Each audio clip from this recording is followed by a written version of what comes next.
Korea की सबसे डरावनी हॉरर फिल्म 6 रातें और हर रात मौत पहले से ज्यादा करीब। ये कोरियन हॉरर फिल्म सिर्फ डराने के लिए नहीं बनी, बल्कि इंसान के गुनाह, पछतावे और बदले को दिखाती है।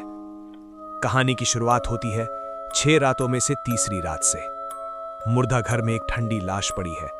वहां आती है शियोमी, एक पुलिस अफसर के साथ। लाश किसी और की नहीं, उसकी छोटी बहन शियोन की है। पुलिस शियोमी को लाश पहचानने लाता है, लेकिन बहन का शरीर अजीब तरह से फोड़े फुंसियों से भरा हुआ है। शियोमी रो ही रही होती है कि अचानक लाश की आंखों से खून के आंसू बहने लगते हैं और मुंह से एक छोटा सा सांप निकल आता है। अगले ही पल शियोन की आंखें खुल जाती हैं और वो सीधे शियोमी को घूरती है। शियोमी डर के मारे पीछे हटती है, तभी कोई उसके गले को कसकर पकड़ लेता है और वो चीखते हुए नींद से जाग जाती है। बहन की मौत के बाद शियोमी के दिमाग में एक ही ख्याल घूमता रहता है, काश मैं मर जाती।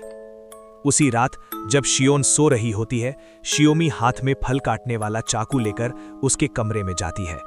वो चाकू को बहन के मुंह में डालती है, फिर निकालती है, फिर डालती है, फिर निकालती है।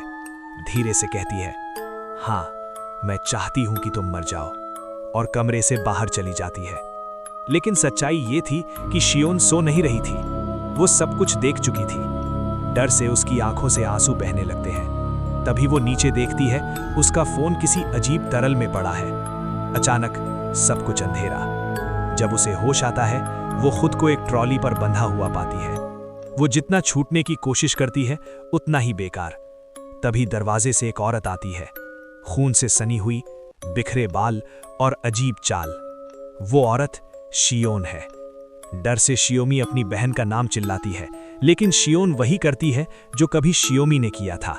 वो चाकू शियोमी के मुंह में डालती है, निकालती है, फिर डालती है, बार बार, और आखिर में कहती है, मेरे साथ चलो।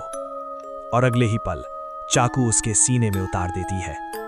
ये सिर्फ भूत की कहानी नहीं, ये गुनाह का वो बदला है जो मौत के बाद भी पीछा नहीं छोड़ता।